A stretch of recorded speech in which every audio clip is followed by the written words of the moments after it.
کہ انہوں نے میری ضمانت دی ہے، مگر اس کے باوجود بھی آپ لوگ یہ کر رہے ہیں۔ اور قریشی صاحب مسلسل ریزسٹ کرتے رہے ہیں، اور ایون دو کہ انہیں جب بختر بند گاڑی کے اندر ڈالا گیا ہے تو بھی وہ ریزسٹ کرتے رہے، اور انہوں نے کھڑے ہو کے اپنا میسج دیا۔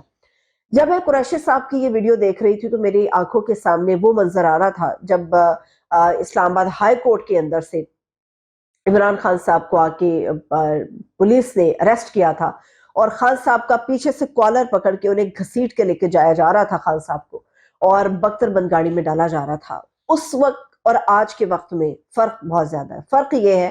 کہ اس وقت خان صاحب نے بھی ریزسٹ نہیں کیا تھا، اس وقت قریشی صاحب نے بھی ریزسٹ نہیں کیا تھا۔ آج قریشی صاحب نے جس طرح سے ریزسٹنس شو کی ہے تو یہ بتا رہی ہے کہ اب جو گرفتاریاں ہو رہی ہیں وہ ناقابل قبول ہوگی، اب ان کو ایکسیپٹ نہیں کیا جائے گا۔ آپ کو یاد ہوگا جب خان صاحب کی گرفتاری کے معاملات چل رہے تھے اور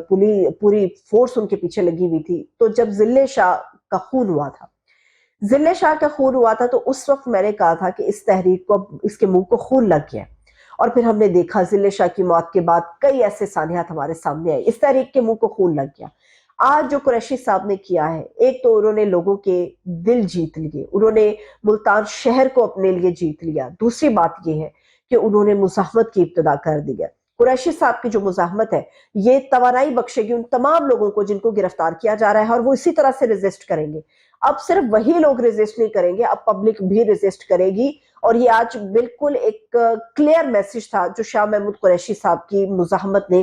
دے دیا ہے۔ تو اس کو اس پیرائے میں دیکھا جائے، یہ مت دیکھا جائے کہ شاہ محمود قریشی کو کس طرح سے اریسٹ کیا گیا۔ اس کا پیغام یہ ہے کہ اب اس طرح کی مزید غنڈہ گردیاں، مزید باوردی بدماشیاں برداشت نہیں کی جائے گی، اور یہ قابل شرم ہے، شرمناک ہے کہ شاہ محمود قریشی کو جس طرح سے گھسیٹ کر لے جایا گیا۔ وہ اس ملک کے سینئر سیاستدان ہیں، وہ فورن منسٹر رہے ہیں۔ کیا ایک جمہوری ریاست کو یہ زیب دیتا ہے کہ پولیس کو بدماشیاں پہ اتار کے، غنڈہ گردی پہ اتار کے، وردی پہنا کے، غنڈوں کو آپ نے وردی پہنا کے تو یہ ہر ایک کی گریبان میں ہاتھ ڈالنے کی کھلم کھلا اجازت دے دی ہے؟ 2 دن پہلے جو کچھ ڈاکٹر ہاسپٹل کے اندر ہوا، ڈاکٹر اسپتال لاہور کے اندر ہوا، وہ اس کی ایک بڑی کلیئر اگزامپل تھی کہ پولیس غنڈہ گردی کرے گی۔ مگر آج جو قریشی صاحب نے میسج دیا وہ انہوں نے بتا دیا کہ اب ریزسٹنس ہوگی، اب مزاحمت ہوگی۔ اب آپ دیکھیں گے کہ وہ عمران خان جو ہم سب نے اڈیالہ جیل کے اندر جانے سے پہلے تک دیکھا، اٹک جیل میں جانے سے پہلے تک جس عمران خان کو ہم نے دیکھا، آج وہ جب عمران خان باہر آئے گا تو وہ اسی طرح مختلف ہوگا جیسے شاہ محمود قریشی، کیونکہ قریشی صاحب سے ایسی ریزسٹنس کی کبھی بھی توقع نہیں کی گئی۔ قریشی صاحب سے کبھی توقع نہیں کی جاتی تھی کہ وہ جیل کے اندر عمران خان صاحب کے ساتھ اتنا عرصہ رہیں گے، مگر چیزیں، حالات، عوام کا موڈ سب بدل گیا، اور عمران خان صاحب جب جیل سے باہر آئیں گے تو آپ کو نظر آئے گا کہ ریزسٹنس ہوتی کیا ہے، کیونکہ یہ ریزسٹنس کی ابتدا ہو چکی ہے۔ دوسری بات یہ ہے کہ پاکستان کے اندر جو عدالتوں کا سسٹم ہے وہ اتنا ہم کہہ سکتے ہیں کہ وہ لیٹا ہوا ہے کہ ہماری عدالتوں میں جو کیسز چلتے ہیں اس کے اندر عمومی طور پہ کیا ہوتا ہے، کبھی وکیل پیش نہیں ہو رہا ہوتا، کبھی جس وکیل نے کاؤنٹر کرنا ہوتا ہے وہ پیش نہیں ہو رہا ہوتا،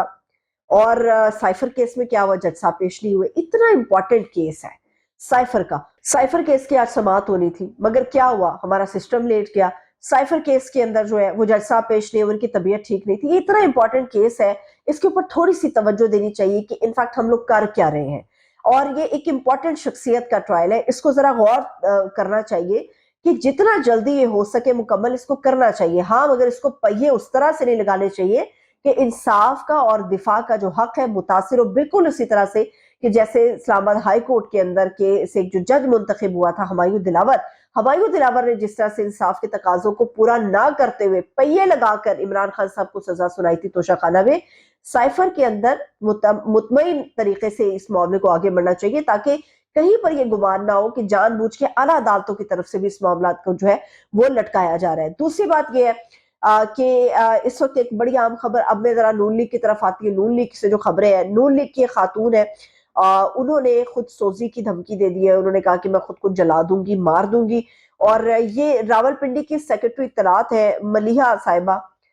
صاحبہ نے کہا ہے کہ میں خود سوزی کر لوں گی۔ ہوا یہ کہ وہ کہتی ہیں ہم نے پارٹی کے لیے بہت سارا کام کیا، مگر پارٹی نے ہمیں جو کوٹے کی مخصوص نشست ہے اس کے اوپر منتخب نہیں کیا، تو اس پہ انہوں نے خود سوزی کی دھمکی دی ہے اور کہا ہے کہ میری جو موت ہے اس کے ذمہ دار مریم اورنگزیب صاحبہ ہوں گی، مریم نواز ہوں گی، نواز شریف ہوں گے، شہباز شریف صاحب ہوں گے، اور نصرت صاحبہ ہوں گی۔ یہ انہوں نے کہا ہے کہ جی یہ میں میسج کنوے کر دیتی ہوں. خدا کرے وہ خیریت سے رہے. اور لیکن جہاں تک مخصوص نشستوں پہ کوٹے کی مخصوص نشستوں پہ میرٹ کی بات ہے تو میرٹ پہ کوئی بھی ایک سیٹ نہیں دی گئی کیونکہ یہ ان سیاسی ورکرز کے لیے ہوتی ہیں جو پارٹی کے لیے کام کرتی ہیں. اس کے علاوہ پاکستان میں اس وقت پورے لاہور کے اندر تارا را را ہو رہا ہے. اس کی وجہ یہ ہے کہ پورے پاکستان کے اندر سے بڑے بڑے ایسے لیڈر ہیں, بڑے ایسے سیاستدان ہیں جنہوں نے اتنے کاغذات نامزدگی نہیں جمع کرائے جتنے عطا تارڑ صاحب نے کرائے. اس کی وجہ یہ ہے کہ عطا تارڑ صاحب جو ہے وہ جیب میں لے کے پھر رہے کاغذات نامزدگی اپنے. جہاں موقع ملتا ہے, جس حلقے کے لیے موقع ملتا ہے وہاں گھس جاتے ہیں, کاغذات نامزدگی اپنے جمع کرا دیتے ہیں